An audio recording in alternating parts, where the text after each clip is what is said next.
تعرف ايه عن الثرومبوفليبايتس؟ ده باختصار عبارة عن inflammation of superficial veins، التهاب في الأوردة السطحية.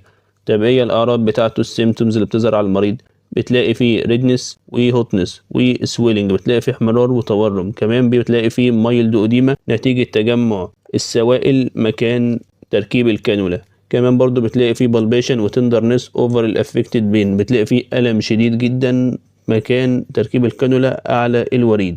عندنا الثرومبوفليبايتس ليها جريدز، جريد 1 معانا بين، بتلاقي المريض بيقول لك انا بشعر بألم في مكان تركيب الكانولا. جريد 2 بتلاقي فيه بين وريدنس، بتلاقي فيه احمرار في مكان الكانولا. جريد 3 بتلاقي الكانولا بدأت تعمل أديمة، بتلاقي فيه بدأ تجمع مية كده في مكان الوريد. جريد 4 بتلاقي فيه بص، وبيبقى مكان تركيب الكانولا بيبقى بينفول جدا. وبس يا عمنا، هي دي كانت معلومة النهارده.